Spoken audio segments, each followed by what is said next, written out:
Om Ajnanatimirandasya Jnananjana Shalakaya Chakshurunmilitam Dhena Tasmai Shri Gurave Namah.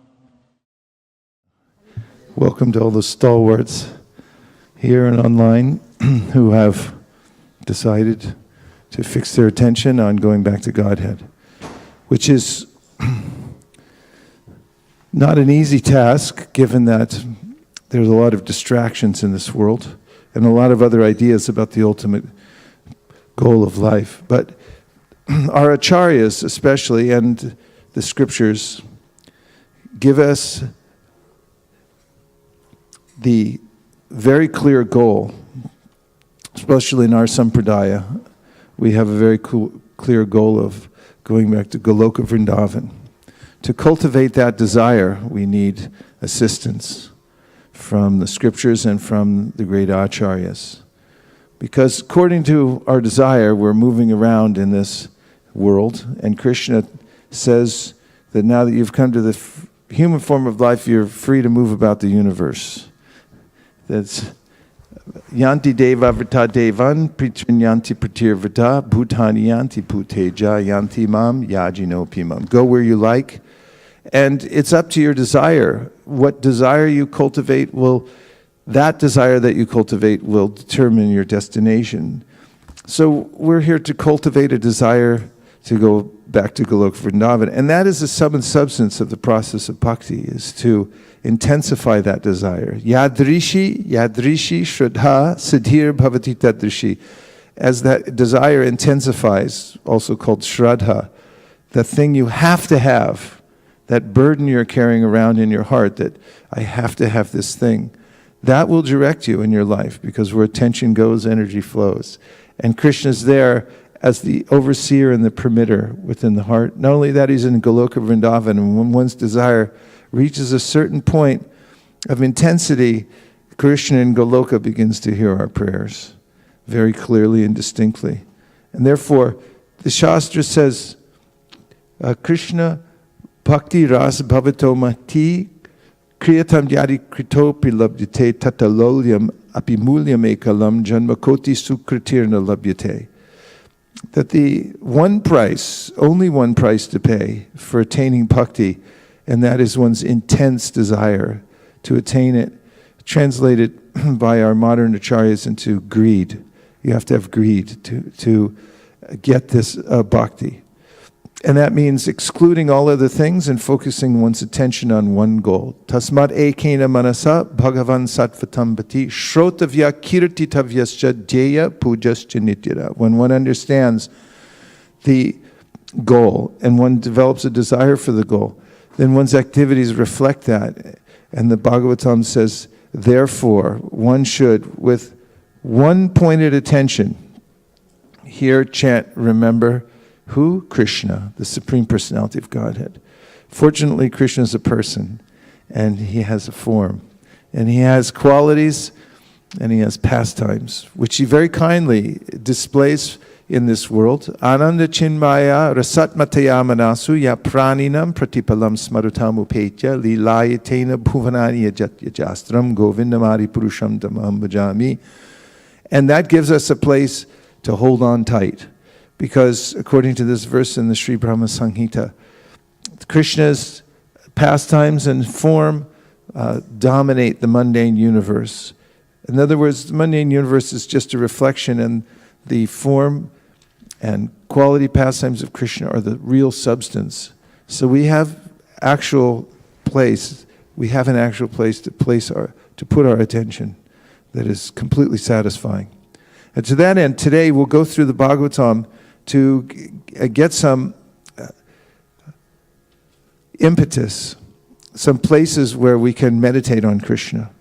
And we're going to use the starting point, the point of departure from the very opening verse, the Mangalacharana verse from the Bhakti Rasamrita Sindhu, which is written by Rupa Goswami to illustrate the esoteric nature of the book, Bhakti Rasamrita Sindhu, which, practically speaking, is a string of jewels from the Srimad Bhagavatam. The Srimad Bhagavatam is the ultimate praman, as Sri Chaitanya Mahaprabhu taught. Srimad Bhagavatam pramanam amalam. It's the spotless Purana, and therefore we take full shelter of the Bhagavatam, as did the Goswamis, and the Bhakti Rasamrita Sindhu gives one verse after another from the Srimad Bhagavatam, also the Padma Purana and several other scriptures, to prove the points about bhakti and to inspire us to continue on the path of bhakti. So today, I'll read to you the first verse of the Bhakti Rasamrita Sindhu, and from there we'll go through the verses that Srila Rupa Goswami uses to illuminate this particular verse that he has chosen, that he has written for the Mangalacharana for the Bhakti Rasamrita Sindhu. Akila Rasamrita Murti Prasmrimara Ruchiru Datara Kapali Kalita Shyama Lalito Radha Prayan Vidura Jayati. May Sri Krishna, the Supreme Personality of Godhead, be glorified. By virtue of his ever-expanding attractive features, he has subjugated the gopis, named Taraka and Pali, and absorbed the minds of Shyama and Lalita. He is the dearmost lover of Srimati Radharani and the reservoir of pleasure in all devotional mellows. And now I'll read a purport that was given by His Divine Grace A.C. Bhaktivedanta Swami Prabhupada in a Back to Godhead magazine, Volume 3, Part 17, April 15th, 1960. It is on the database. Yeah. Lord Sri Krishna, who is the personality of Godhead in his eternal form, that's Back to Godhead spelled out, comma, volume, VOL.3, if you're looking for it. Part 17, comma, April 15th, 1960. Lord Sri Krishna, who is the personality of Godhead in its eternal form, is glorified because he has endeared himself by his acts of benevolence in disseminating the different kinds of rasa or zests. Rasa is psychologically described as sense perception, but the sense perception which we experience in our material conception of life is a perverted reflection of the reality. The reality is approached by a realization of the all-inclusive personal form of the Supreme, who is the all-attractive Sri Krishna. The very name of Sri Krishna is suggestive of a conception of complete attraction by dint of wealth, strength, influence, beauty, knowledge, and renunciation. Is everyone able to concentrate, even though we're not able to concentrate because the images are moving on the screen. So if you can find it, bring it up. Otherwise, just put a beautiful picture of Krishna and we'll move on. Otherwise, we can always concentrate here until, is that possible? Yes. Let's just do that. Let's just listen to it, and it happens to come up on the screen. We'll take it as divine intervention. You can look up in about, I'll stop at the end of every paragraph, and then you can check in. Is that all right? Okay. The very name of Sri Krishna is suggestive of a conception of complete attraction by dint of wealth, strength, influence, beauty, knowledge, and renunciation. The complete embodiment of all these opulences combined together in their fullness is exhibited by the manifested activities of the Lord when he is, out of his causeless mercy, within our view. Although the Supreme Person is transcendental to the speculative actions of thinking, feeling, and willing of a living being. The eternal consort, okay, somebody tell me what we just said. That's the first paragraph. Just give me a few essential points. Yes. Manjula Kanta, and then... Hare Krishna Maharaj. Yes. My understanding from what you read is that although we cannot understand Krishna, he is transcendental, and we think of him from our materialistic point of view, he gives us the opportunity to relish him by whenever He gives us the opportunity by being there in front of us. We're able to see in his personal form, all the manifestation of his attractiveness, all the different facets of his attractiveness. It's visible to us, but it doesn't mean that we'll understand it, because we're not able to. Yes, very good. Krishna is actually always present, but because I lack my appreciating capacity. My capacity to appreciate him is lacking, and therefore I don't see him. Therefore, we hear in the Brahma Samhita, Premanjana Churita Bhakti Vilochinena. If one is imbued with love, one sees Krishna all the time. He sees Krishna everywhere. Krishna also goes out of his way. He makes his avatar. He appears in this world specifically to make an imprint on the minds of the living entities here in the material world. And he comes again and again. But he comes in his personal form as Krishna. And if one practices the system of bhakti yoga, one can develop this attraction for Krishna. It begins by the process of hearing. If one hears about Krishna regularly, repeatedly, consistently, then gradually one's appreciation for Krishna will begin to grow. And in the meantime, if one does service for the great souls, for the Mahatmas, then one will gain an affinity for hearing about Krishna. Second paragraph. The eternal consort of Srimati Radharani is Lord Sri Krishna, who is plenarily manifested as the speaker of the Bhagavad Gita. He has innumerable beams of expansions, and each and every one of them is a complete vidhu, or the one who vanquishes all kinds of distresses of the devotees. Vidhu. What is it? Vidhu, yes. Say Vidhu. One of Krishna's names. Even the asuras or the atheists who are the enemies of the Lord are benefited because of his causeless mercy, although superficially they appear to be slain by the Lord.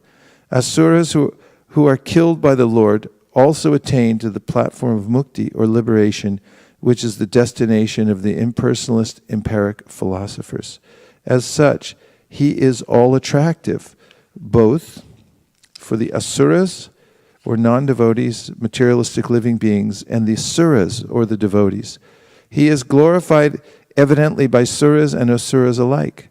On the battlefield of Kurukshetra, Lord Sri Krishna was glorified even by the opposite camp of Arjuna, when Bhishma addressed Lord Sri Krishna to be the relative of Arjuna, the victorious warrior.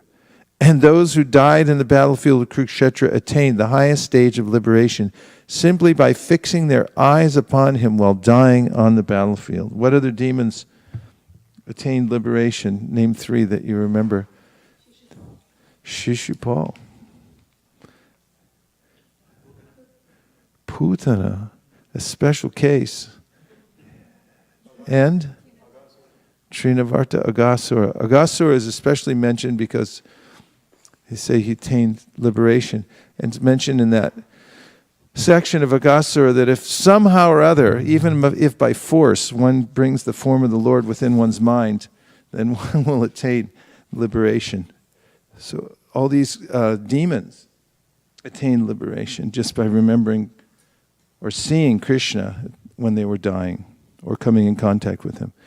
By his fullness of opulence on account of being the one without a second competitor, and as being the Lord of all creatures, he is worshipped even by the supreme directors of the cosmic creation.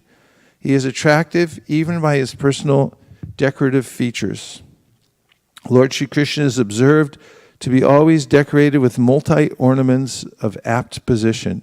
His earrings, his crown, his bangles, his necklace, and his belt, etc., bedecked with most valuable jewels, his attractive smiling face smeared with a pulp of sandalwood on the forehead, and his yellowish silken garments all combined together to make his full attractive personality. I think on Gaur Purnima, somebody decorated Madan Mohan's face with different colors tilak, and it was quite attractive. Don't you think? I don't know who did that, but whoever did was... Huh? Sukeshri did that? Wonders never cease. And I was just thinking how deity worship is so important to approach the form of the Lord. In the morning when I do my pujas, then I get to put the earrings in for Dhameshwara Mahaprabhu, because he has his ears are pierced. So I have these different earrings. And I was just putting earrings in yesterday morning when I was doing that, dressing him. And I don't know, there's just something about putting earrings in the Supreme Personality of Godhead that's like kind of inexplicably nice. It just makes you feel happy for no reason, putting earrings on the Supreme Personality of God. And you can't do that if you have an impersonal conception of the Lord. Or the universal form of the Lord it's a little unwieldy, you can't do. But in bhakti, the Lord approaches us in this form that we can actually dress, put earrings, put a belt. You can go shopping for him and things like that, which is really nice. That also substitutes the shopping propensity. The whole Bhagavat Purana is practically a vivid description of his fullness of attraction. And in the beginning of the same, the Lord Sri Krishna is discriminated from all other plenary manifestations or incarnations, with emphasis on his being the original form of Godhead and the personality of Godhead as he is. And considering all these features of his personal and transcendental qualities as described in all Vedic revealed scriptures, Lord Sri Krishna is undoubtedly the all-attractive eternal form of all rasas. So that's it. You only have to place your mind in one direction, and that is Krishna. And he's easy to remember and think of because, first of all, he's the undisputed champion. He's the source of all other incarnations. So you don't have to go anywhere else, think of anybody else. And he also has all attractive features that are enumerated in all the bhakti scriptures, like the Bhakti Rasamrita Sindhu, Nectar of Devotion. All the qualities of Krishna are mentioned. So you can constantly think of him and bring your mind back to the form of Krishna. You can worship the form of Krishna, and then you can repeat Krishna's names. And in this way, 24 hours a day, you can remember the Supreme Personality of Godhead. And then you can kindle a fire in your heart to go back to Goloka Vrindavan, because there are descriptions of what Goloka Vrindavan is like. And this is the sum and substance of the advancement in the process of devotional service, is kindling that fire of desire within the heart so that one can turn it into a blaze. And when that fire of desire to go to Goloka Vrindavan is blazing, then one begins to meditate very intensely on that goal. In the present context of his transcendental features, he is the predominating Lord of the primary rasas called Shanta, transcendental inaction. That's funny, transcendental inaction. What are you doing today? I'm in Shanta, transcendental inaction. Dasya, transcendental servitorship. Sakya, transcendental fraternity. Vatsalya, transcendental parenthood. In his transcendental form, in relation with the denizens of Brajabhumi, he is the embodiment of spiritual bliss. That spiritual bliss is described in the Brahma Sutras also.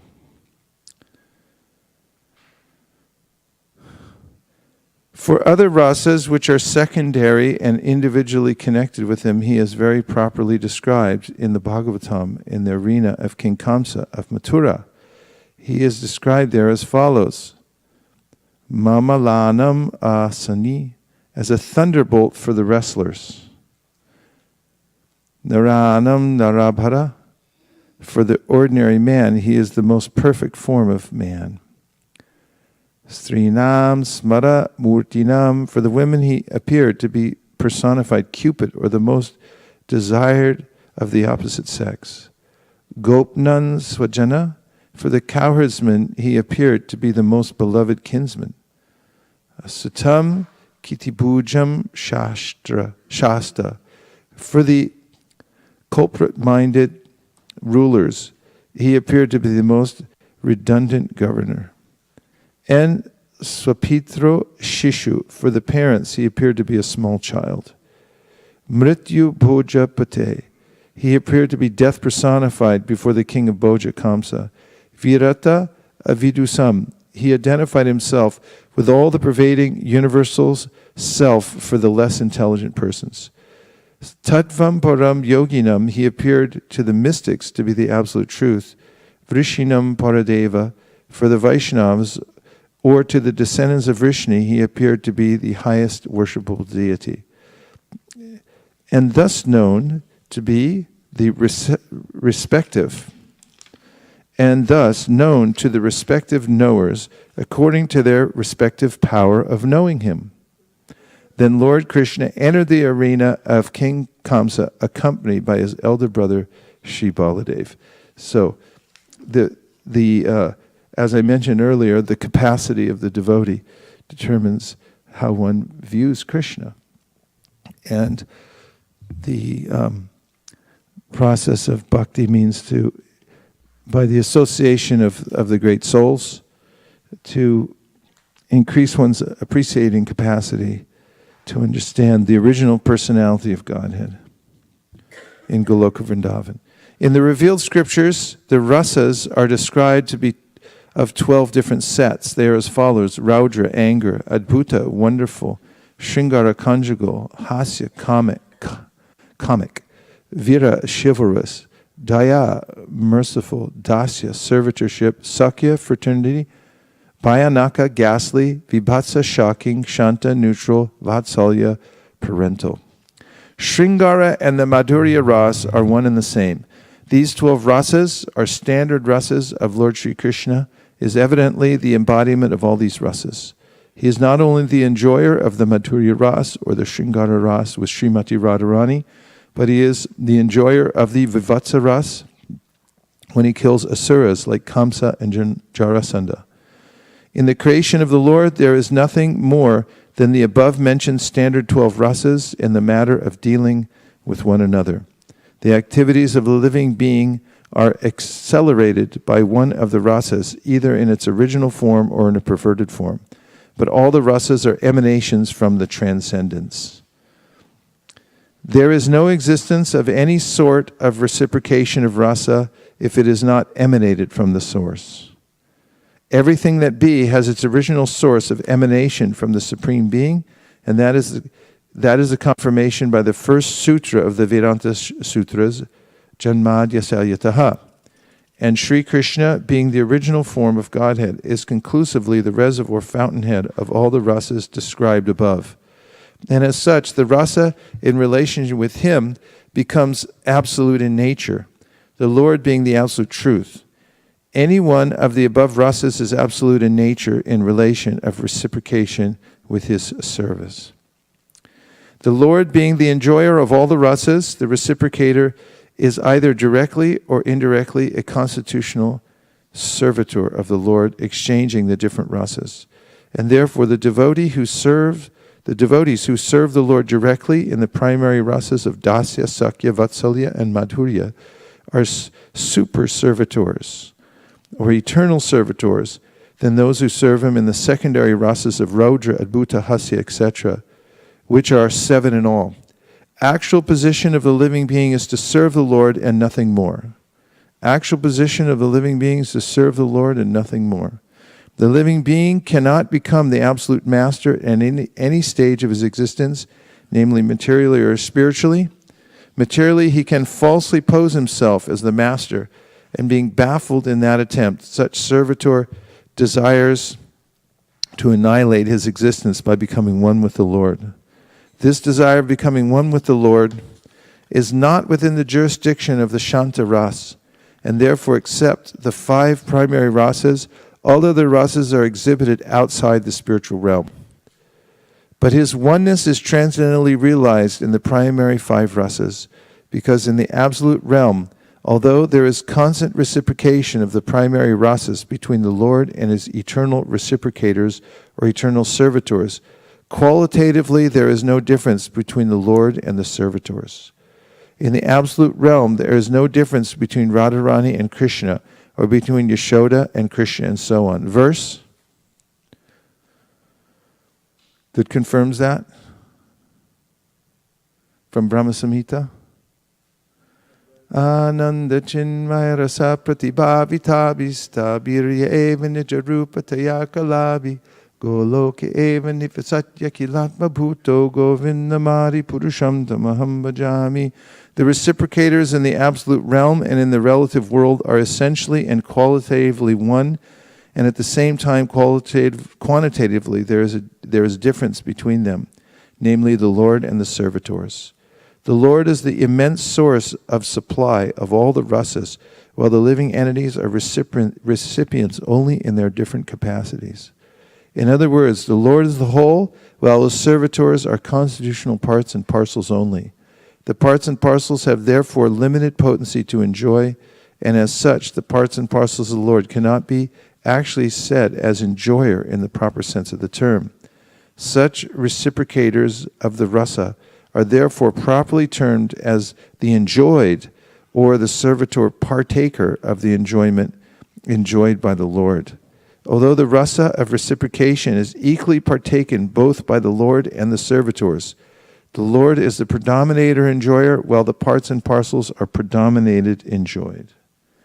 Real enjoyment of the living entity is realized in that way.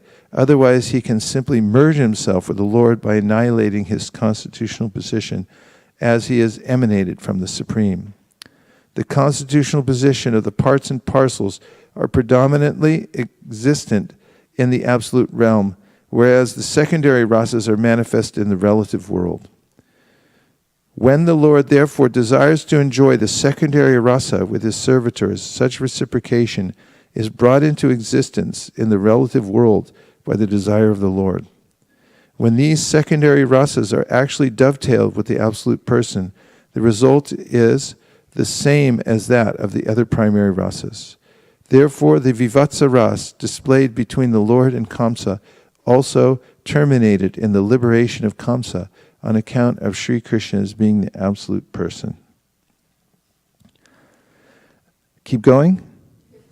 Therefore, the servitor living being, if at all he wants to relish any one of the above rasas, must reciprocate the same with Sri Krishna, who is the unlimited ocean or source of all rasas.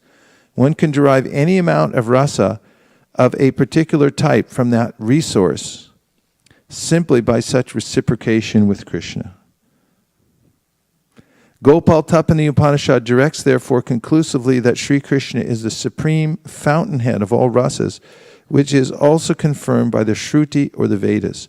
One should therefore always meditate upon Sri Krishna to derive a particular type of rasa according to one's choice and under proper direction of the spiritual master. Krishna appeared to Kamsa as death personified because Kamsa chose to kill Krishna from the beginning of his appearance. Similarly, the gopis wanted to have Krishna as their lover, and therefore Krishna reciprocated with them as the most fascinating lover, displayed by the Madhurya Ras of a transcendental paramour. The conclusion is that the personality of Godhead reciprocates with his servitors in the proportion and quality of service rendered unto him. Nobody is doing anything except this reciprocation of rasas between Sri Krishna and himself, and this one is reaping the desired result in the proportion and quality of service illusioned in contamination with the material energy. Did you find that fascinating? No one's doing anything else. We're always in relationship with Krishna. Sanitya nitya sambandha prakritischcha paraivasa. We have an eternal relationship with the Lord.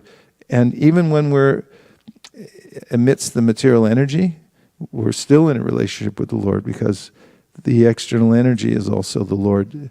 But because of the mentality I've developed of aversion to the Lord, then my relationship becomes a little bit different.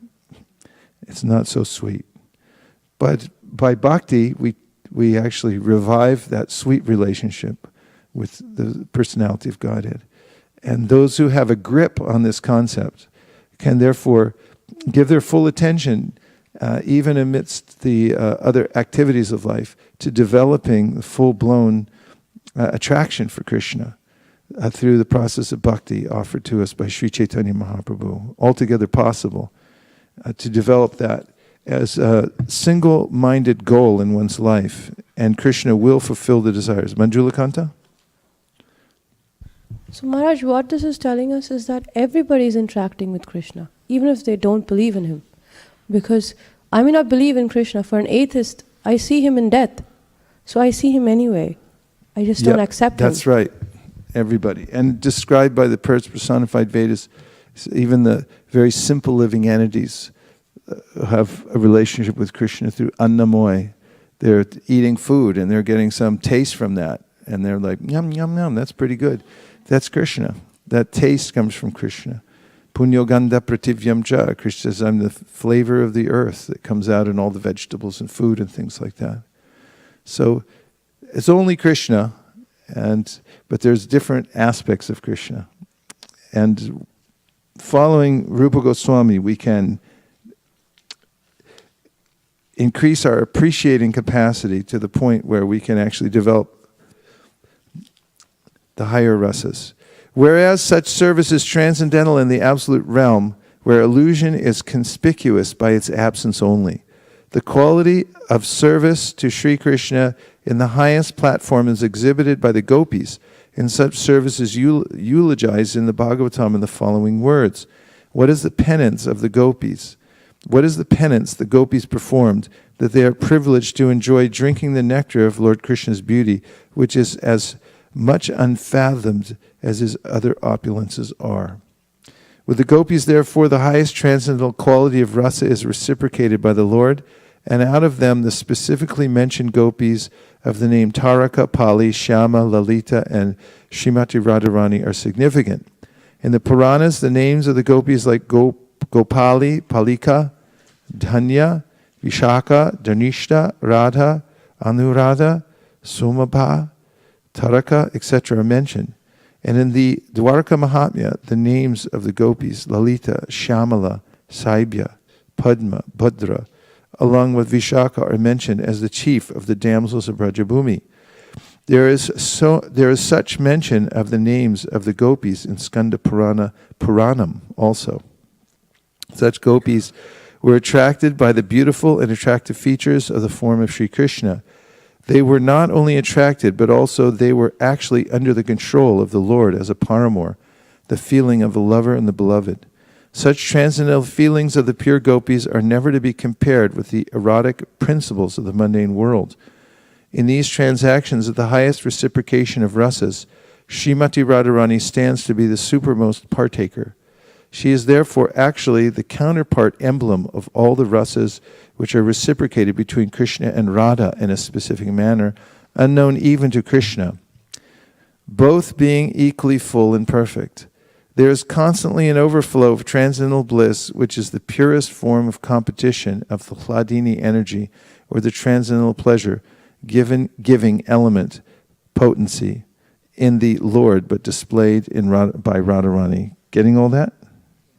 Yeah? Okay.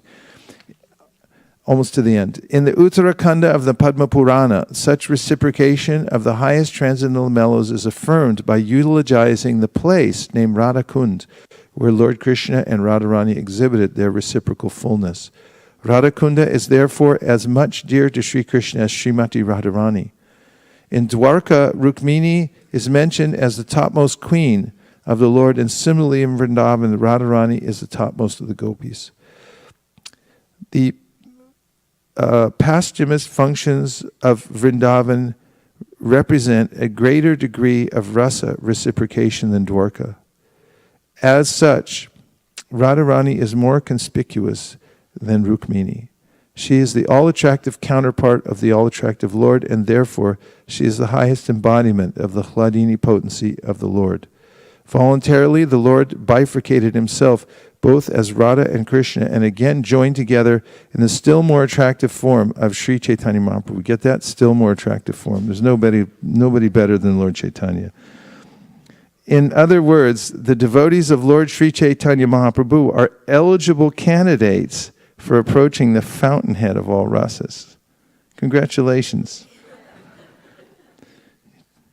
According to Sri Jiva Goswami, the names of both Radha and Krishna are mentioned in the Rig Veda as Radha Madhava. Men with a poor fund of knowledge and so-called adherents of the Vedas indulge in pragmatic discussions concerning Radha and Krishna without consulting the authoritative statements of the Goswamis, headed by Sri Rupa Goswami and followed by Sri Raghunath Das Goswami. Sri Narottam Das Thakur therefore recommends to the serious students of rasa science to surrender unto the protection of the merciful Goswamis, who left all material association of aristocracy and comfort and voluntarily accepted the part of a rigid mendicant to bestow upon the fallen souls like us their highest gift of benediction in the matter of love affairs of Radha and Krishna. The transcendental science of the love affairs of Radha Krishna is not a thing easily understandable even by the highest talented persons and materialistic opportunists. Those who therefore try to realize the affairs of Radha and Krishna in the puffed up manner of materialistic scholarship will be vanquished in the womb of oblivion if they are reluctant to consult the books left by the Goswamis. So that's from a Back to Godhead magazine article that Prabhupada was distributing in 1960. Yeah, it's written by Prabhupada. And, well, characteristically unparalleled in being comprehensive, and the language is poetical and beautiful. Just completely empowered in all ways to reveal the science. But we find these gems everywhere. And now, because we're running out of time, unfortunately, I want to go into a few of the basic points that lead us into the Bhagavatam today from this first verse in the Bhakti Rasamrita Sindhu, which, again, just to repeat, says, "May Sri Krishna, the Supreme Personality of Godhead, be glorified. By virtue of his ever-expanding, attractive features, he has subjugated the gopis named Taraka and Pali and absorbed the minds of Shama and Lalita. He is the dearmost lover of Srimati Radharani and the reservoir of pleasure in all devotional mellows." In 1973, I was distributing books in San Francisco at Market and Powell, and we happened to have the Reservoir of Pleasure booklet. Do we have any of those now? You've seen them? And I approached a couple who were holding hands, and I was showing people, I said, "Would you like a Reservoir of Pleasure?" Because I thought that was an interesting way to show people a book. And the guy looked at me, and then he looked at the girl and said, "I already have my Reservoir of Pleasure." And I thought, there you have it. It's all-pervading that people want that Reservoir of Pleasure. Of course, his was misplaced, and I don't know if they're still together today. But if they are, there's a different kind of a feeling he might have, and a different kind of relationship they have.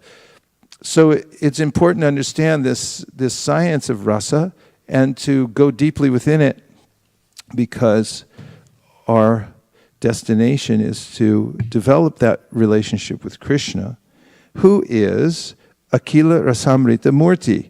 He is the reservoir of pleasure. He is the form, his Murti is that from which all the relationships, everything that we're looking for is available. Now, Rupa Goswami, in his writes this in his Mangalacharana, Bhakti Rasamrita Sindhu, and then the acharyas like Vishwanath Chakravarti Thakur and Jiva Goswami help to break it down and bring us to various conclusions. Also, Rupa Goswami, giving evidence from the Bhagavatam, shows how Krishna is the reservoir of all rasa. And I'm going to read a few of those verses. First, mentioning Krishna's form, that his form destroys all suffering. We have the Bhagavatam 1.9.39, or rather I should say that Rupa Goswami quotes from the Srimad Bhagavatam to prove this point, that Krishna alleviates all suffering. So in Srimad Bhagavatam 1.9.39, we're right in the midst of Bhismadev's passing away. And he's remembering Krishna very intensely at the time of death. Of course, he can leave his body whenever he wants, but he wants to enter into trance, looking at Krishna's form and remembering Krishna. And these verses are very powerful. So the first verse, he's remembering his relationship with Krishna on the battlefield. And on number 39, Vijayarata Kutumba Atatotre Dritahoya Rashmini Touch Triyekshaniye Bhagavatira Tir Astu Me Mumurshor Yam Iha Niriksha Hatagata Swarupam. He says, at the moment of death, let my ultimate attraction be to Sri Krishna, the personality of Godhead. I concentrate my mind upon the chariot driver of Arjuna, who stood with a whip in his right hand and a bridle rope in his left, who was very careful to give protection to Arjuna's chariot by all means. Those who saw him on the battlefield of Kurukshetra attained their original forms after death. So in this verse, Prabhupada mentions, first of all, how much Bhishma Dev is relishing that he was able to see the full form of Krishna on the battlefield. Even Arjuna was not so fortunate because Krishna was standing behind, Arjuna was standing behind Krishna because Krishna was driving the chariot. He couldn't see all these features. But Bhishma Dev, who was fighting Krishna, and even Krishna rushed towards him, he was able to see and remember all these different features of Krishna, even as he was being pelted with arrows. And then particularly mentioned in this verse is how everybody on the battlefield of Kurukshetra who died seeing the form of Krishna attained some liberation. And so just by coming in contact with the form of Krishna, one is liberated. Something from the purport. A pure devotee of the Lord constantly sees the presence of the Lord within himself because of being transcendentally related by loving service. Such a pure devotee cannot forget the Lord for a moment. This is called trance. The mystic yogi tries to concentrate upon the supersoul by controlling the senses from all other engagements, and thus he ultimately attains samadhi. A devotee more easily attains samadhi or trance by constantly remembering the Lord's personal feature along with his holy name, fame, pastimes, etc. Therefore, the concentration of the mystic yogi and that of the devotee are not on the same level. The concentration of the mystic is mechanical, whereas that of the pure devotee is natural in pure love and spontaneous affection. Bhishma Dev was a pure devotee, and as a military marshal, he constantly remembered the battlefield feature of the Lord as Parthasarathi, the chariot driver of Arjuna. Therefore, the Lord's pastime as Parthasarathi is also eternal. The pastimes of the Lord, beginning from his birth at the prison house of Kamsa up to the Mashala Lila at the end, all move one after another in all the universes, just as the clock hand moves from one point to another. And in such pastimes, his associates like the Pandavas and Bhishma are constant eternal companions. So Bhishma Dev never forgot the beautiful feature of the Lord as Parthasarathi, which even Arjuna could not see. Arjuna was behind the beautiful Parthasarathi, while Bhishma Dev was just in front of the Lord.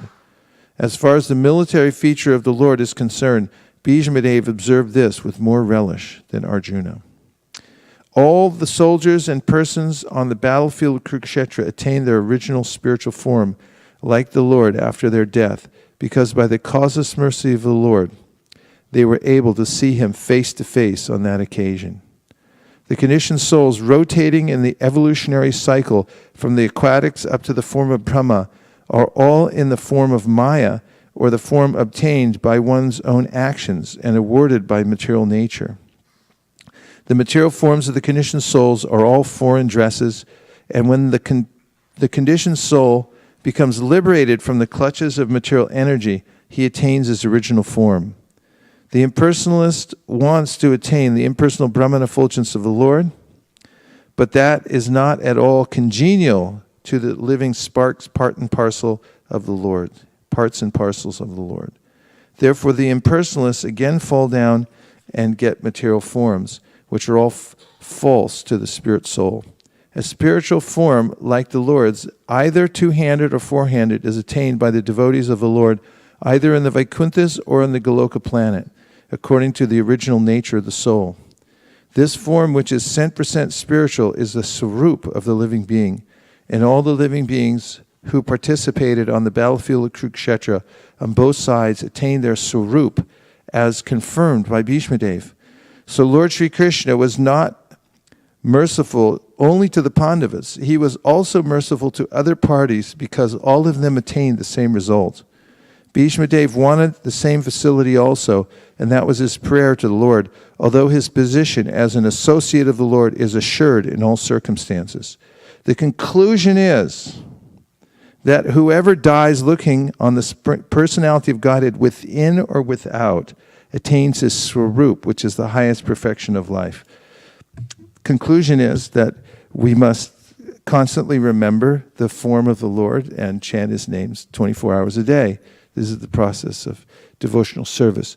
We have the capability of developing this habit, the habit of thinking of anything 24 hours a day.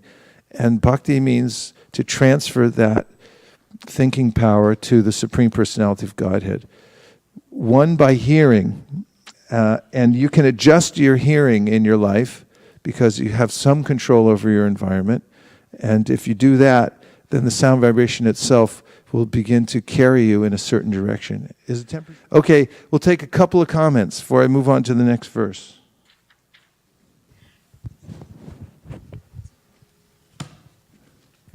Yes. Thank you so much, Maharaj, for this nectarian class. Actually, it's amazing that you chose this topic because when I was reading the Brahma Samhita today in the morning, a part struck me in the verse which says, Premanjana Churita Bhakti Vilochanena. So normally I used to always concentrate on the fact that the devotees, have sav of love and things like that. But there's a line also there which talks about Achinta Guna Swarupam. So that part stuck me today, and I was just thinking that what would Krishna's resume look like with so many good qualities in him? And then What was that? What was that? What was his resume? look like? He has so many good qualities there. Yeah, like right. Achinta Guna Swarupam. It just And keeps then- going on and on. That interview would last forever. Yeah. Okay. And then I was also observing to Manu Mataji yesterday that Krishna is so attractive. And then just a few days ago, I realized that devotees have a very tough time leaving on Sunday and going back. Like they try to go at least 6 times and to get into the car. And then just struck me that, it is Krishna who's attracting and nothing else, You forget your purse. I mean, you do things that you normally don't do in your real life. Okay, so the first point that Rupa Goswami is making about the form of the Lord is he destroys all suffering. And that's profound. Just being around the form of the Lord, seeing the form of the Lord, even demons become free from all suffering. They're liberated. We've been suffering forever. And to be liberated is not an ordinary thing, but just by seeing the form of Krishna, one becomes liberated. So one should meditate on the form of Krishna. No one else and nowhere else. Feel free to fix your mind on Krishna. Okay, next thing is that Krishna surpasses all others. He makes this point, that Krishna surpasses all others. So this comes 3:2:21.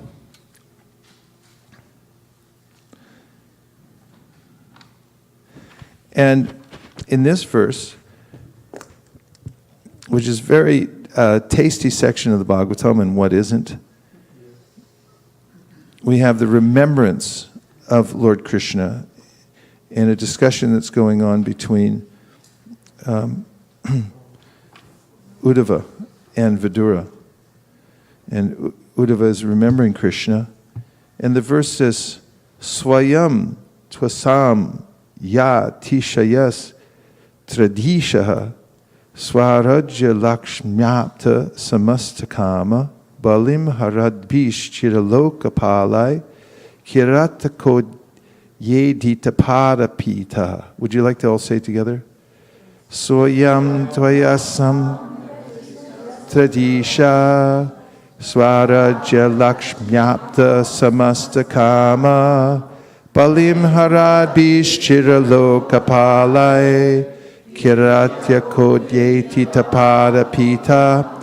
Lord Sri Krishna is the Lord of all kinds of threes, and he is independently supreme by achievement of all kinds of fortune. He is worshipped by the eternal maintainers of the creation, who offer him the paraphernalia of worship by touching their millions of helmets to his feet. So again, the form of Krishna is unsurpassed in all the three worlds. Purport: Lord Sri Krishna is so mild and merciful as described in the above verses, and yet he is the Lord of all kinds of threes. He is the supreme Lord of the three worlds. Try to remember all these. Otherwise we'll have to call Vamshuli. The three qualities of the material nature and the three Purushas, Karnadakshay Vishnu, Garbhadakshay Vishnu, Shirdakshay Vishnu. There are innumerable universes, and in each and every universe there are different manifestations of Brahma, Vishnu, and Rudra. Besides that, there is the Sheshamurti who bears all the universes on his hoods. And Lord Krishna is the Lord of all of them. As the incarnation of Manu, he is the original source of all the Manus in innumerable universes. Each universe has manifestations of 504,000 Manus. He is the Lord of the three principal potencies, namely Chit Shakti, Maya Shakti, and Tatastha Shakti, and he is the complete master of 6 kinds of fortune: wealth, strength, fame, beauty, knowledge, and renunciation. There is none who can excel him in any matter of enjoyment, and certainly there is no one greater than him, no one equal to or greater than him. It is the duty of everyone, whoever and wherever one may be, to surrender completely unto him. It is not wonderful, therefore, that all the transcendental controllers surrender to him and make all offerings of worship. So there you have it. There's nobody higher. Not Bernie, I was going to say Bernie Trump. That's pretty funny. That about sums it up. Any of the people are looking to find somebody, good, some quality somewhere, and cricket player or a politician or something like that. And then there's all kinds of demigods. When I was distributing books one day in front of the Walmart, some guy he was very intense. He said, I already have my form of worship, and he pulled out of his wallet a picture of Shani, worship Shani. But Krishna is the ruler of Shani. He's the ruler of all the living entities in the world. So if all of them are worshiping Krishna, why shouldn't we? This message is also there in the Karabhajana Muni's verses about Lord Chaitanya Mahaprabhu, in which Dhyayam Sada Paribhavagnam Abhishta Doham Tirtaspadam Shiva Varinchi Nutam Sharanyam. Shiva Varinchi Nutam Sharanyam. The Brahma Shiva takes shelter of Lord Chaitanya Mahaprabhu. Why not you? So he's the Lord of the threes. Any configuration of threes you can find anywhere in the universe, Krishna's controlling that. The 3 modes of material nature, the 3 worlds, the Purusha avatars, they're all controlled by Krishna. So just remember Krishna. Just fix your mind on Krishna, the Supreme Personality of God. And when people say, what do you do? Just say, I'm a devotee of Lord Krishna. That's what Krita Karma used to say. What are you guys? And he goes, we're devotees of Lord Krishna. I thought, yeah, I'm with this guy. We're devotees of Lord Krishna. And here's good reason to be. I mean, there's nobody better than Krishna. So just be a devotee of Krishna.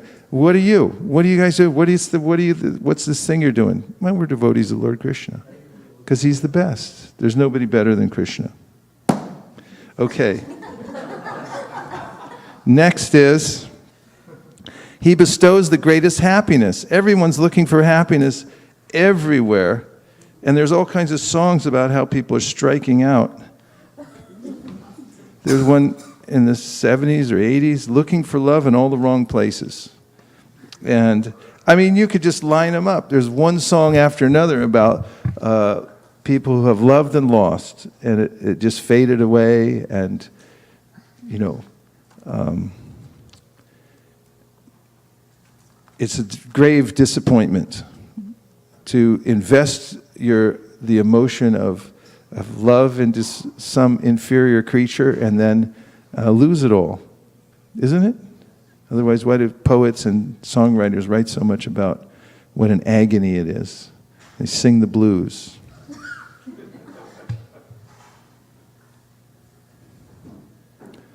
Okay, here it is, evidence for how Krishna brings the highest happiness, bestows the greatest happiness. 9:24:65, we're starting with Yasyananam Akarakundala Charukarna.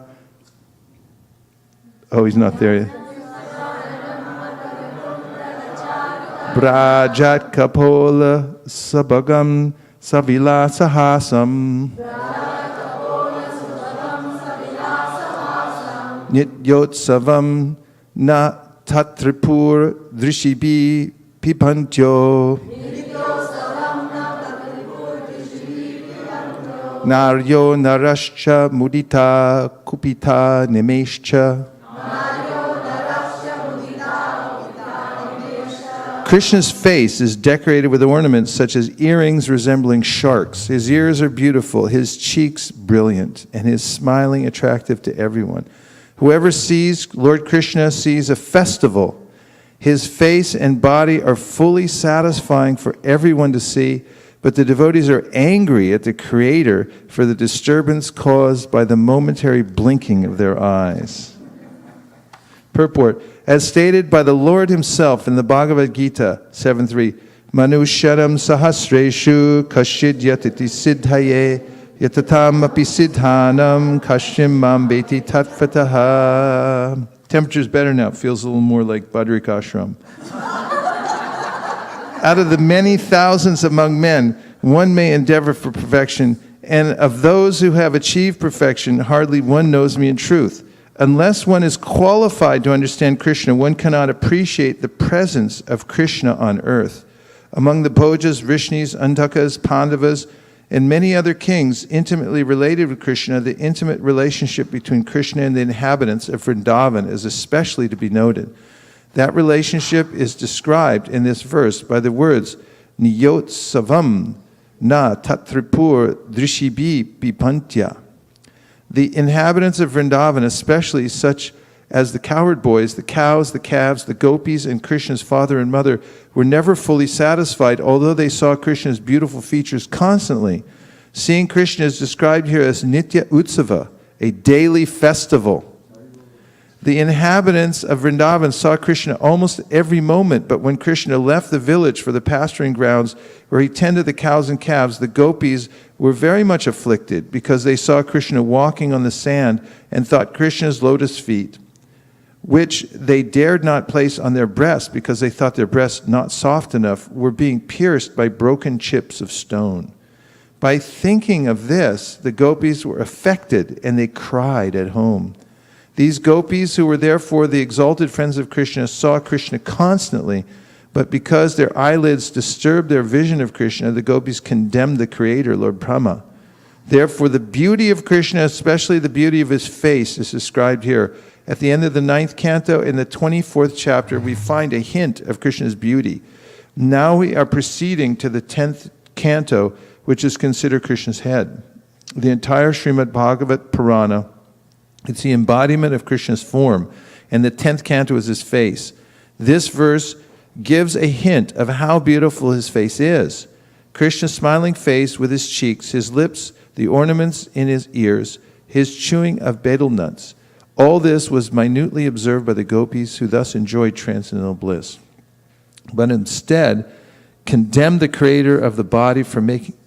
so much so that they were never fully satisfied to see Krishna's face, but instead condemned the Creator of the body for making eyelids that obstructed their vision. The beauty of Krishna's face was therefore much more appreciated by the gopis than by his friends, the cowherd boys, or even by Yashoda Mata, who was also interested in decorating the face of Krishna. Given as some evidence, by Srila Rupa Goswami for how Krishna bestows the highest happiness. So just seeing Krishna is all-absorbing, and it invokes the highest kind of happiness. And here's more evidence from 10th canto, 29th chapter, 40th verse. Ka sranga te kalapadavata venukita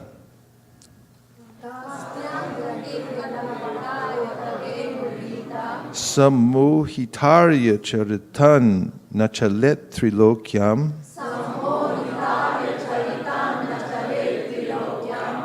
Trilokya saubhagam idam chanariksha rupam yad godvija durma mriga palakanya bibran. Dear Krishna, what woman in all the three worlds wouldn't deviate from religious behavior when bewildered by the sweet, drawn-out melody of your flute? Your beauty makes all the three worlds auspicious. Indeed, even the cows, birds, trees, and deer manifest the ecstatic symptom of bodily hair standing on end when they see your beautiful form. That is from the 10th canto. And then we have, again, bestows the highest happiness from Srimad Bhagavatam 3:12. I'm sorry? 10? What? Oh, I see. I have to be a little inventive here.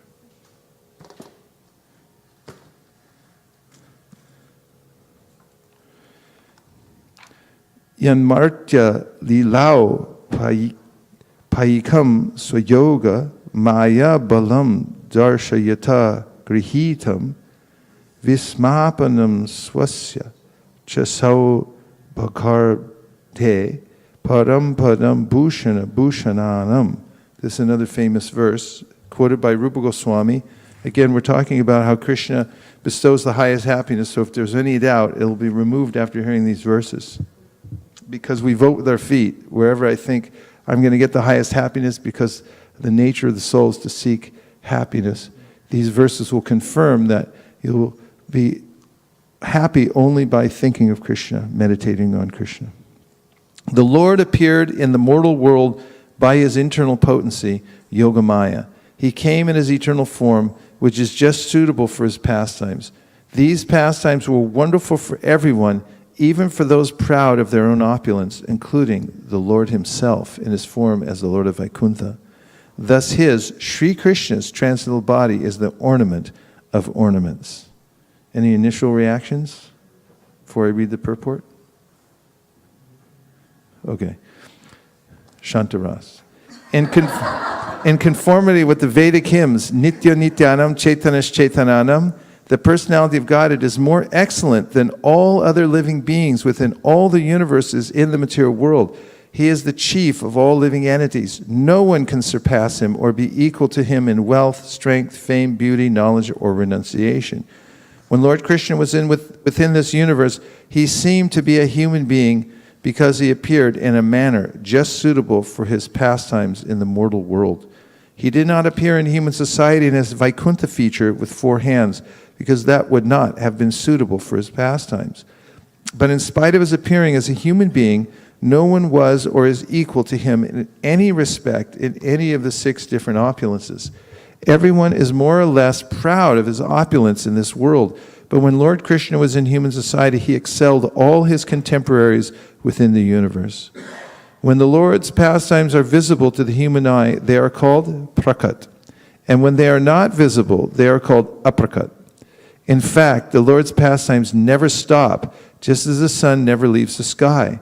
The sun is always in its right orbit in the sky, but it is sometimes visible and sometimes invisible to our limited vision. Similarly, the pastimes of the Lord are always current in one universe or another.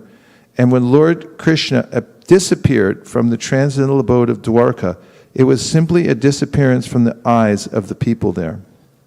It should not be misunderstood that his transcendental body, which is just suitable for the pastimes in the mortal world, is in any way inferior to his different expansions in the Vaikuntha lokas. His body manifested in the material world is transcendental par excellence in the sense that his pastimes in the mortal world excel his mercy displayed in the Vaikuntha lokas.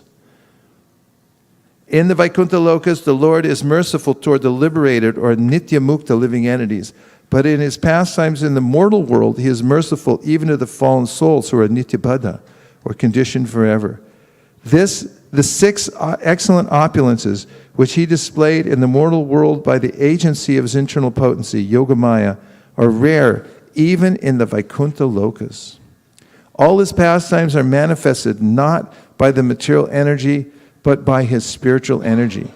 The excellence of his rasa lila at Vrindavan and his household life with 16,000 wives is wonderful even for Narayan and Vaikuntha, and is certainly so for other living entities within this mortal world. His pastimes are wonderful even for other incarnations of the Lord, such as Rama, Nrsimha, and Varaha. His opulence was so super excellent that his pastimes were adored even by the Lord of Vaikuntha, who is not different from Lord Krishna himself. Story, I believe, Ujjwala Nilamani, where the Vasudeva sees his reflection in the pillar and becomes so attracted. Krishna attracts even himself. Mahavishnu arranged that Ugrasena was not able to protect the Brahmins' newborn babies one after another. Arjuna vowed, I will protect them. Was not able to do so. But he said, if I'm not able to, because I am the great Arjuna, that I will enter into fire and kill myself. And he wasn't able to do it. So rather than have his devotee enter into fire, Lord Krishna came and protected him by taking him on his chariot through the universe, out through the outer covering of the universe and into the place where Mahavishnu stays, in the causal ocean. There, Krishna interacted with Mahavishnu, who said, I made this ruse of taking away all these children so that you would come here because I wanted to see you. Because even Mahavishnu, who is Krishna himself, but an expansion of Krishna, is attracted to Krishna. And therefore he had to arrange a way in which Krishna would come and see him. So Rupa Goswami is giving this evidence one after another that Krishna is the source of all happiness.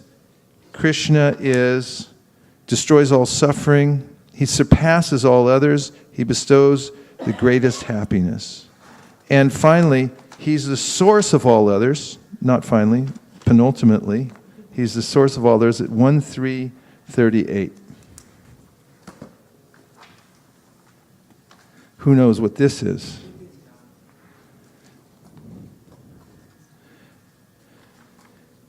Ete cham shakala pungsa Krishnastu Bhagavan Swayam Indrari Vyakulam Lokam Mridayanti Yuge Yuge. All of the above mentioned incarnations. 1:3:28. 1:3:28. All of the above mentioned incarnations are either plenary portions or portions of the plenary portions of the Lord, but Lord Sri Krishna is the original personality of Godhead. All of them appear on planets whenever there is a disturbance created by the atheists. The Lord incarnates to protect theists. So here, this all-important verse, which is brought out by the Goswamis to show that Krishna is the original source of all other incarnations. And finally, 1090:48. 1090:48. In the category of, he exists eternally with all excellences.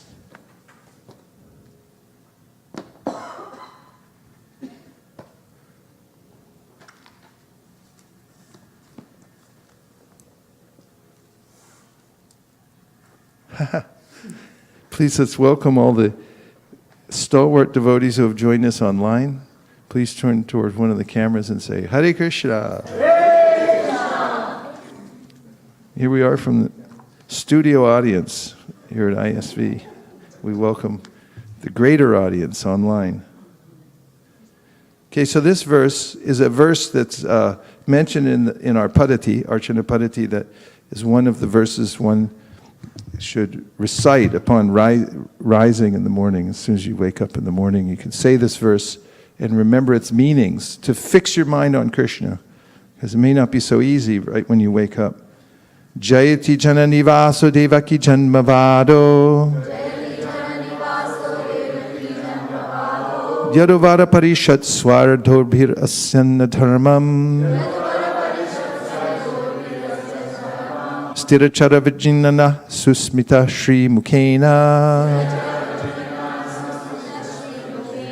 Rajapura vanitanam vardayan kamadevam.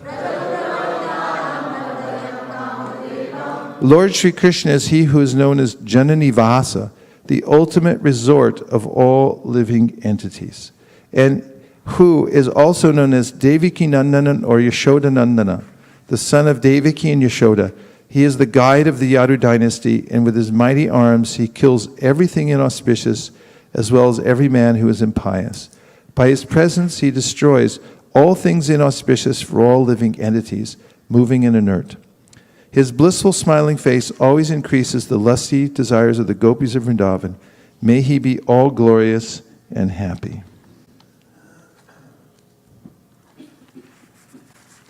According to Srila Vishwanath Chakravarti, Srila Shukadev Goswami has composed this beautiful verse to console those who lament the fact that Lord Krishna did not continue to manifest his intimate pastimes down to the present time. Here, Sri Shukadev reminds his listeners that the Lord is eternally present in this world, in his holy abode, his name, and the recitation of his glories. This idea is expressed by the words Jayati, he is victorious, which is in the present tense rather than the past. Srila Prabhupada explains this verse as follows in Krishna. Srila Shukadev Goswami thus concludes his description of the super exalted position of Lord Krishna by glorifying him in the following way. O Lord Krishna, all glories unto you. You are present in everyone's heart as Paramatma. Therefore you are known as Jananivasa, one who lives in everyone's heart. As confirmed in the Bhagavad Gita, Ishvara Sarva Bhutanam Hrideshera Janatishtiti, the Supreme Lord in his Paramatma feature lives in everyone's heart. This does not mean, however, that Krishna has no separate existence as the Supreme Personality of Godhead. The Mayavadi philosophers accept the all-pervading feature of Parabrahman, but when Parabrahman, or the Supreme Lord, appears, they think that he appears under the control of material nature. Because Lord Krishna appeared as the son of Devaki, the Mayavadi philosophers accept Krishna to be an ordinary living entity who takes birth within this material world. Therefore, Shukadev Goswami warns them, Devaki Janmavada, which means that although Krishna is famous as the son of Devaki, actually he is the Supersoul, or the all-pervading Supreme Personality of Godhead. The devotees, however, take this word Devaki Janmavada in a different way. The devotees understand that actually Krishna was the son of Jashoda. Although Krishna first of all appeared as the son of Devaki, he immediately transferred himself to the lap of Mother Yashoda, and his childhood pastimes were blissfully enjoined by Mother Yashoda and Nanda Maharaj. This fact was also admitted by Vasudeva himself when he met Nanda Maharaj and Yashoda at Kurukshetra. He admitted that Krishna and Balaram were actually the sons of Mother Yashoda and Nanda Maharaj. Vasudeva and Devaki were only their official father and mother. Shukadev Goswami then glorifies the Lord as one who is honored by the Yaduvara Parishat, the assembly house of the Yadu dynasty, and as the killer of different kinds of demons. Krishna, the Supreme Personality of Godhead, could have killed all the demons by employing his different material energies, but he wanted to kill them personally in order to give them salvation. There was no need of Krishna's coming to this material world to kill the demons. Simply by his willing, many hundreds of thousands of demons could have been killed without his personal endeavor. But actually he descended for his pure devotees to play as a child with Mother Yashoda and Nanda Maharaj, and to give pleasure to the inhabitants of Dwarka. By killing the demons and by giving protection to the devotees, Lord Krishna established the real religious principle, which is simply love of God. By following the factual religious principle of love of God, even the living entities known as Sthirachara were also delivered from all material contamination and were transferred to the spiritual kingdom. Sthira means trees and plants, which cannot move, and Chara means the moving animals, specifically the cows. When Krishna was present, he delivered all the trees, monkeys, and other plants and animals who happened to see him and serve him, both in Vrindavan and Dwarka. Lord Krishna is especially glorified for his giving pleasure to the gopis and the queens of Dwarka. Shukadeva Goswami glorifies Lord Krishna for his enchanting smile, by which he enchanted not only the gopis of Vrindavan, but also the queens of Dwarka. The exact words used in this connection are Vardhayan Kamadevam, in Vrindavan as the boyfriend of many gopis, and in Dwarka as the husband of many queens. Krishna increased their lusty desires to enjoy joy with him. For God realization or self-realization, one generally has to undergo severe austerities and penances for many, many thousands of years, and then it may be possible to realize God. But the gopis and the queens of Dwarka, simply by enhancing their lusty desires to enjoy Krishna as their boyfriend or husband, receive the highest type of salvation. In this way, Srila Prabhupada wonderfully illuminates the meaning of this verse by Shukadeva Goswami, which summarizes Lord Krishna's pastimes. So what we've done this morning is extract several verses from the Bhakti Rasamrita Sindhu, following the Mangalacharana verse by Rupa Goswami, which declares Krishna to be the best of the best. Akila Rasamrita Murti. He destroys all suffering, surpasses all others, he bestows the greatest happiness, he's the source of all others, and he exists eternally with all excellences. Now we'll take a few reflections. What did you hear so far? Yes. Kanka. Mike, all the way to the back.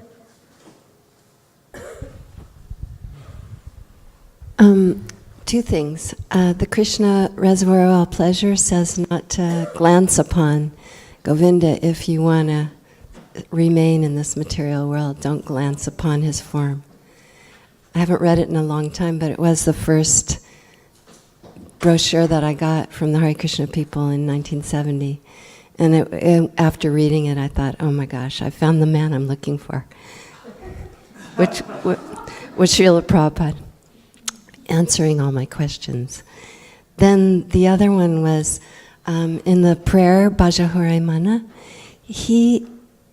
they say to meditate upon the form of Krishna, because by meditating on him, you'll become fearless. And so if we're fearless, we can also be very happy. Thank you very much. That was beautiful. Okay?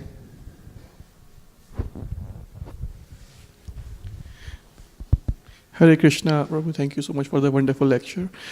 So the key takeaway from today's session is that Krishna makes himself appear in front of devotees and non-devotees as well in whatever form they desire him to appear.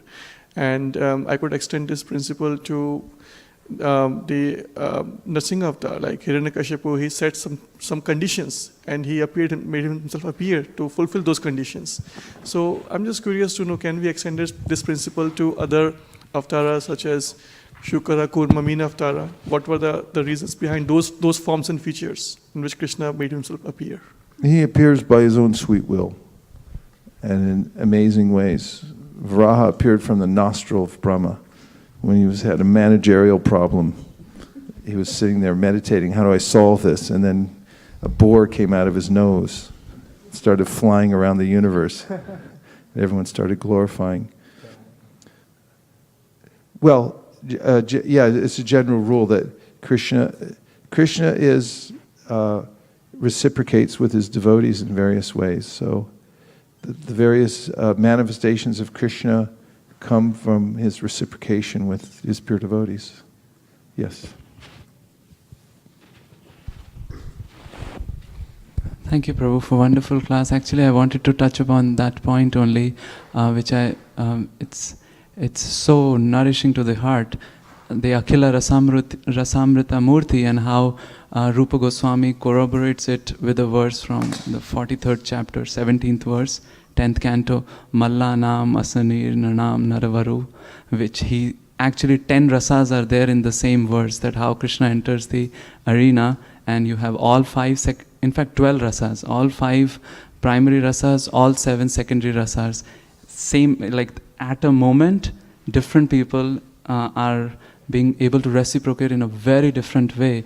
Who can do it? So it's so nourishing that Krishna is actually the to-go person. So that gives so much of hope.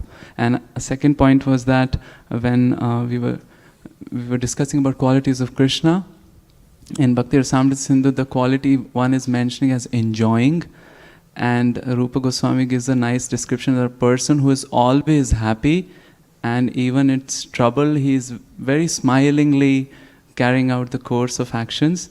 He is a person who is said to be enjoying, and it is said that how when he was fighting the wrestlers, he was just, okay, let's have a fight, and even in that situation, and they were appreciating, wow, you're having really fun. So that was. They said, we've heard that you wrestle back in the Vraj with your friends. They used to wrestle with their friends. Now they're wrestling Chanur and Mustika. Thank you very much. Nice points. Yes. Hare Krishna Babaji. Thank you so much for this wonderful lecture. And I think there were really too many, spotless pearls you went over. But a couple of things that I really liked is you touch upon the concepts of the enjoyer and the servitor, right? It almost seems like we are so misaligned because we often forget that, our real position is to serve the Lord. Because if you look at it, right, we serve in one form or the other, right? You go to work, you're serving your boss. You're at house, you serve your wife or your children, right? But the important thing here is if you can realign and think that the real goal is to serve the Lord, right? I think that would be great. And the concepts you touched upon, right, the enjoyer and the servitor, right? It talks about the quality and the proportion of your service, right? I really like that part where the quality is transcendental, which is really like it's a testament, right, to the earlier purports you read. And then it also talks about the service is eulogized in the Bhagavatams, right? It talks about many devotees who served and they talk about those stories. So it really gives an affirmation that this is a process that works. So I like that. So, in practical terms, there are still a lot of distractions. Krishna is all of these things we're describing, but still the acharyas in describing the plight of someone who's on the path of bhakti, but then can't think of Krishna. Even Prahlad Maharaj in his prayers to Lord Nrsingadev says that you are the perfection of one's vision and so forth, but then he says, my mind is always sinful, it's always lusty, it's always thinking how to make more and more money, just wants to hear mundane music, wants to hear Bollywood songs. So what am I going to do? What am I going to do? So this is a good place to mention that we have to, on a day-to-day basis, dig in to the process. This gives us a scope of understanding our ultimate goal, but we have to develop very powerful, positive habits on a daily basis. I mentioned previously a very practical thing, which is never greet the dawn without a map. Did anybody try that? Yeah. How'd it work out for you? Failed miserably, but... Failed miserably. But I remembered it all day. Okay. That map is... Well, this is not a complete failure then.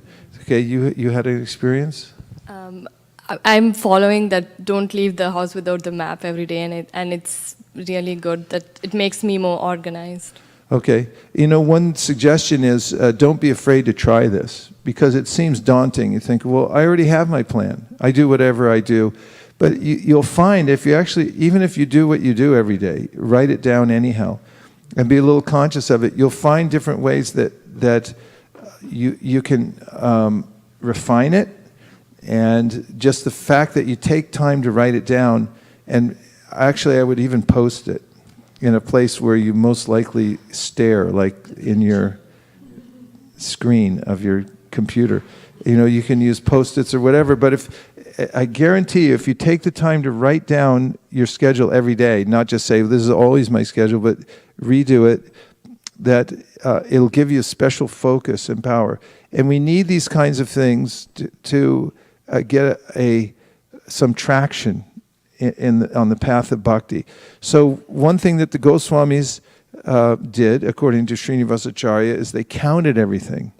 Count everything. And there's a lot of ways that you can count nowadays. Like, I have on my phone, and I don't get any money from this, so I'm not making a shameless plug. We really wanted to know about that app. Yeah, let me tell you about this app. It's one of my favorite apps. And in this app, it's called Habit List. Habit List is nice. You can list all the things that you want to develop as a daily habit. And then you can say once a day, every 2 days, every 2 to 3 days, every week or something like that. And you can list them all down. And then it becomes sort of methodical that once you finish that particular activity in a day, you just click it in, and then you can get on a roll. How many days in a row did you do this thing? And if you miss it one day, then you get a minus sign, and you sort of go backwards a little bit.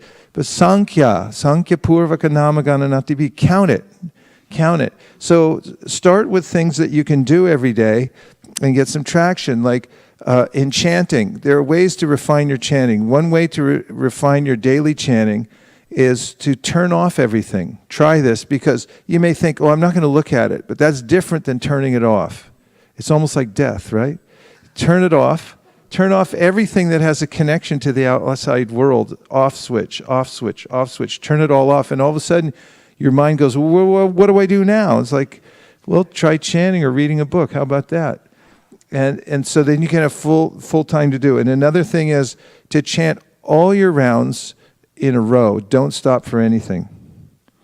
Make a vow that I won't talk to anybody, and you can tell everybody in your family, in your life, say, now I'm chanting my rounds, I'm on, everything's off, so you won't be able to reach me, and please don't come and talk to me and tell me anything, because I have this vow to finish all my rounds all in a row. Now, because of work schedule or something, you may not be able to do that every day, but when you can, try this. And you can try many things like this, that even in one day you can change the pitch of your devotional practice, even in one day. So if you greet the dawn with a map and you say, I'd like to try this today, and you make an intention for the day. Here's my sankalpa. Here's what I'm going to do. And one of the things is, like, I have a lot of different kind of habits that I'm trying to develop, and I list them all down here. And then one of my goals on my map might be to have a perfect bracket. That means I hit all of them in one day. And that means get out of my way, because I'm in a hurry now. I don't have time here and there to look at different things, because I got to hit my bracket. It becomes actually an interesting game. And the mind kind of goes along with it and goes like, we're playing a game now? I can play along with that. I can play along with that. It's kind of fun.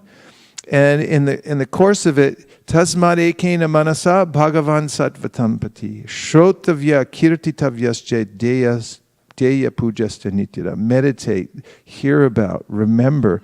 And we have all the facility to do that if you just count it off and make sure that you hit all the points. Yes, a couple more and we're done. Kanka?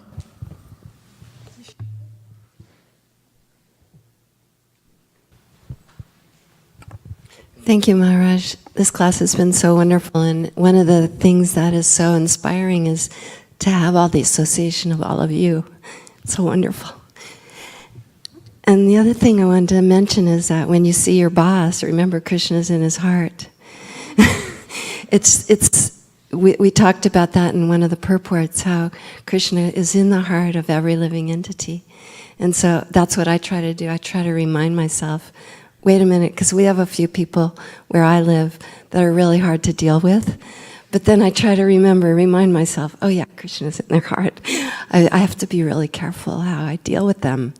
So those two things, thank you very much. Thank you very much. Okay, one from the internet.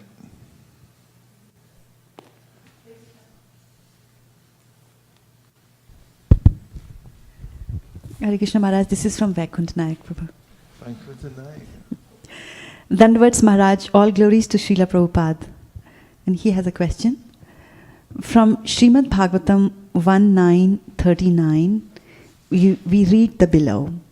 The pastimes of the Lord, beginning from his birth at the prison house of Kamsa, up to the Mausal Leela at the end, all move one after another in all the universes, just as the clock hand moves from one point to another. And in such pastimes, his associates like the Pandavas and Bhishma are constant, eternal companions. I can understand that Krishna was simultaneously present in different universes enacting different pastimes, but how come the devotees are also present simultaneously? Well, there's a couple answers. One is that's their service. Some devotees are with Krishna all the time. You keep in mind that wherever Krishna is, his Dham is manifested also. So some devotees have that eternal service to be with Krishna as he's traveling through the material universes. The other answer is that living entities, just like Krishna, can expand themselves. So you'll find that devotees can be simultaneously in two places. Sometimes devotees are in Navadvip and in Vraj at the same time. And they can also, as you'll find in the Bhagavatamrita, oftentimes devotees are in two places in Krishna's pastimes at the same time. Okay. Yes, Manjulakanta. Maharaj, my daughter swims. So on an annual, daily basis, they do laps. They go up and down the pool 20 times. And once in a while, they do a deep dive. And they go down, they touch the floor, and they come back. For us, your lectures are always our laps. We're reminded we do our rounds, we do, stay focused. But once in a while, we get a deep dive. Today's one of those deep dives. We get to touch the floor, and I don't know how much stays with me when I look at the depth with which you go into the Shastra and you understand the Shastra and you try to give it to us. I take home the taste. I take home the taste. And I pray that over the years, by trying to go with you down to touch the floor, I will remember the taste and try to do it myself. It's such a pleasure, these moments in the years when you have the time to stop and just come and say, come, dive with me. And it's so wonderful. These are wonderful days. And I wanted to share that in the beginning when you started, you talked about how much that Krishna is always with us. It's a wonderful takeaway for me that I see him everywhere. He's always interacting with all of us, and we can only see him if we have developed this appreciative capacity. So it was very sweet that we can do that, and over time we will see him. It was very nice for me. Thank you. Yeah, thank you very much. And it is, thinking back to our time together during Gaur Purnima, when we had all day, or as long before they kicked us out to clean the room. And there's ways in which there's times during every day when we have to dive deep. I mean, every day we should dive deep. The time during every day, ideally, is the Brahma Muhurta. If you can beat sleep by going to bed early and getting a really good set of alarm clocks and setting your attention ahead of time, getting your room clean the night before, setting up everything so that you have some intention as soon as you're waking up to go into, you actually have some impetus. You're moving in, so the mode of ignorance doesn't grab hold and just say, nothing's okay. But at least be in the mode of passion and say, I got to check off my list. And during the month, there's a time to dive deep, ideally Ekadashi, if you can take that, but sometimes it falls on work weeks and things like that. So if there's some time during the month, then you can plan to go deeply. Take extra time, extra careful chanting and go deeply within the process. And during the year, there's Kartik. If you can plan ahead by year and say during Kartik, whether you're here, whether you're in the Dham, then take the time to go deep at that time. Tell everyone that's when I shut off. I go into this deep mode. Gambhira, just like Chaitanya Mahaprabhu at the end of his life, he went into the Gambhira, just a little teeny room, and it was just intensely hearing and chanting.